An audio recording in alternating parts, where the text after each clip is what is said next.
मान्यवर अभी जब नेता सदन बोल रहे थे तो उन्होंने कहा कि ये जो संकट है, विपत्ति का काल है, इस काल में विपक्ष हमारा साथ नहीं दे रहा। ये विपत्ति आ पड़ी है, आई हुई विपत्ति है, इसमें तो सबको साथ देना चाहिए। लेकिन मैं आपके माध्यम से सरकार से पूछना चाहता हूं, ये विपत्ति आई हुई कैसे है? मान्यवर, ये विपत्ति लाई हुई विपत्ति है, ये लाई गई समस्या है, ये लाया हुआ संकट है, आया हुआ संकट नहीं मान्यवर। तो ये लाया हुआ संकट कैसे? देश की जनता को नहीं पता था मान्यवर, आपको भी नहीं पता था, हमको भी नहीं पता था, लेकिन आदरणीय प्रधानमंत्री जी को पता था, देश के विदेश मंत्री को पता था कि जो हार्मोज का समुद्री मार्ग है वहां से भारत की जरूरत का 60% कच्चा तेल आता है मान्यवर, और 50% भारत के जरूरत की गैस आती है, उसी रास्ते से आती है। ये बात नरेंद्र मोदी जी को, आदरणीय प्रधानमंत्री जी को पता थी। तो मैं आपके माध्यम से पूछना चाहता हूं कि जब वो हार्मोज का समुद्री मार्ग 60% से ज्यादा ईरान के रास्ते में आता है, ईरान के कब्जे में आता है, तो ईरान से तू कौन मैं खामखा जबरदस्ती झगड़ा करने की आपको जरूरत क्या थी? इसलिए आपने जानबूझकर देश को संकट में डाला है। ये संकट आया हुआ संकट नहीं है, ये लाया हुआ संकट है, और इस लाए हुए संकट के सबसे बड़े जो प्रायोजित किया है जिन्होंने संकट, उसका नाम है देश के प्रधानमंत्री आदरणीय नरेंद्र मोदी जी। मान्यवर, ये बात देश की जनता को पता होनी चाहिए। दूसरी बात मान्यवर, आपका परंपरागत मित्र है ईरान, और खुद प्रधानमंत्री ने माना है। प्रधानमंत्री जी जब गए थे ईरान की यात्रा में, उन्होंने कहा भारत और ईरान की दोस्ती इतिहास से भी पुरानी है। ये प्रधानमंत्री के वक्तव्य हैं। उन्होंने खामेनेई जी को कुरान की पांडुलिपि भेंट की थी 7वीं शताब्दी की मान्यवर।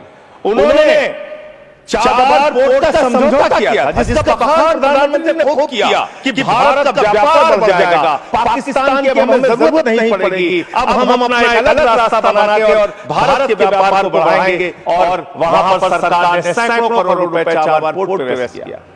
2019 तक भारत को ईरान से सस्ता तेल मिलता था, रुपए में तेल मिलता था, गैस मिलती थी, हमारा मित्रतापूर्ण संबंध था उनसे। लेकिन भारत के प्रधानमंत्री खामेनेई की मौत पे खामोश रहते हैं। 160 स्कूली बच्चे मार दिए जाते हैं, खामोश रहते हैं। और इतना ही नहीं मान्यवर, ईरानी नौसेना को हमने अपने युद्धाभ्यास में बुलाया, और जब वो नौसेना जहाज वापस जा रहा था, 100 नौसैनिक मार दिए गए ईरान के, अमेरिका के द्वारा। प्रधानमंत्री खामोश, हमारे मेहमान मारे गए, एक शोक संवेदना के शब्द हमने नहीं बोले। तो ये संकट भारत के ऊपर आपने लाया है, ये आया हुआ संकट नहीं है। मैं फिर से स्पष्ट करना चाहता हूं। दूसरी बात मान्यवर, दूसरी बात, आपने जो तेल और जो ऐसे समय में 60 रुपए घरेलू गैस का दाम और 115 रुपए कमर्शियल सिलेंडर का दाम आपने बढ़ाने का काम किया। तो पूरे देश में एक हाहाकार की स्थिति है। इसको नियंत्रित करने के लिए झूठ बोलने के बजाय सच्चाई को स्वीकार कीजिए। और आज जो कहा गया कि हार्मोज समुद्री मार्ग खुल गया है, गलत जानकारी सदन को नहीं देनी चाहिए। हार्मोज समुद्री मार्ग से मात्र 2 जहाज आपके हैं, 22 जहाज अभी आपके रुके हैं। मैं शुभकामनाएं देता हूं कि आप वार्ता करके उस समस्या का समाधान करेंगे। अभी है मान्यवर, 2 मिनट में आपसे और लूंगा। मान्यवर, दूसरा विषय, मैं आपके माध्यम से सरकार से अनुरोध करना चाहता हूं, हमारी सेना बहादुरी से देश की सुरक्षा के लिए लड़ती है। मान्यवर, विदा करना किसी को हमेशा बहुत ही पीड़ादायक और भावनात्मक पल होता है। चाहे आप बचपन के दोस्तों से अलग होके कॉलेज में जाएं, चाहे बाप बेटी को विदा करे, और चाहे संसद के हमारे मित्र सत्ता पक्ष के हों या विपक्ष के हों, जब इनके अलग होने का, विदा होने का मौका आता है, मन बहुत भावुक होता है। और निश्चित रूप से उनके साथ बिताए गए तमाम खट्टे मीठे अनुभव याद आते हैं, और वो सदा के लिए रिश्ते को जीवित रखते हैं। मान्यवर, हमारे बीच से आज जो साथी इस सदन से विदा हो रहे हैं, इसका मतलब ये नहीं कि वो अपने जीवन में बाकी भूमिकाओं में अपना योगदान नहीं देंगे। मैं निश्चित रूप से मानता हूं कि जिस भी भूमिका में उनको उनका दल जिम्मेदारी देगा या दल से अतिरिक्त भी जो समाज सेवा के कार्य वो कर रहे होंगे, अनुकरणीय काम वो करेंगे। ईश्वर से मेरी ऐसी शुभकामना है, ऐसी प्रार्थना है उनके उज्जवल भविष्य के लिए माननीय हमारे बीच से। और ऐसे भी बहुत सारे साथी हैं जिनके साथ कमेटीज में काम करने का मौका मिला। माननीय ये बात भी है कि जब हम लोग कमेटीज में काम करते हैं तो वहां दल की ये जो दूरी है वो कम रहती है, ज्यादा मिलना होता है, अच्छे से एक दूसरे को जानने का मौका मिलता है, और जो गलतफहमियां रहती हैं वो कई बार बहुत दूर होती हैं। तो इनमें से बहुत सारे ऐसे मित्र हैं जो उधर भी हैं और इधर भी हैं, उनसे बड़े अच्छे और गहरे रिश्ते रहे इन 6 वर्षों में।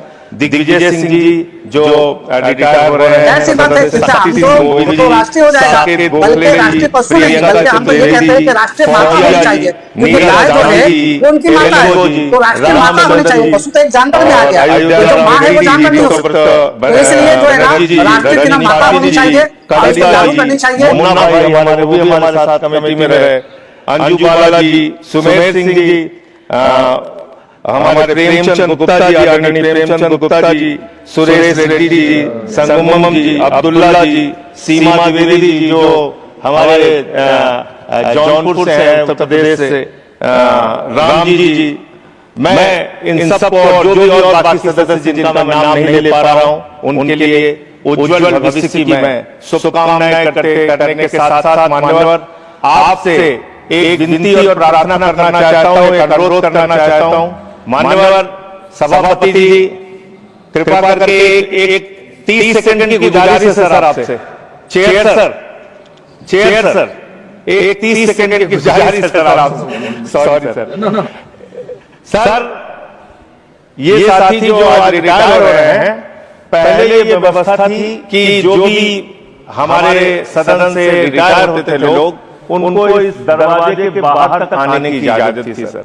उनसे हम लोग का मिलना जुलना हो पाता था, हम लोग एक दूसरे के साथ बैठ के बातचीत कर पाते थे।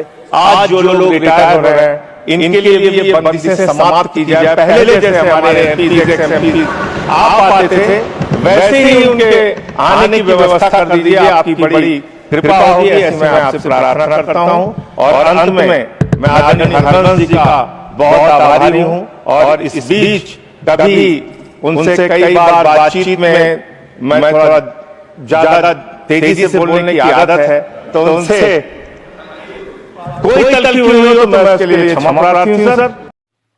आप हमारे चैनल को लाइक सब्सक्राइब जरूर करें, और सभी प्लेटफॉर्म पर उपलब्ध है। सिर्फ बिहार हलचल न्यूज, जन जन की आवाज़ देखते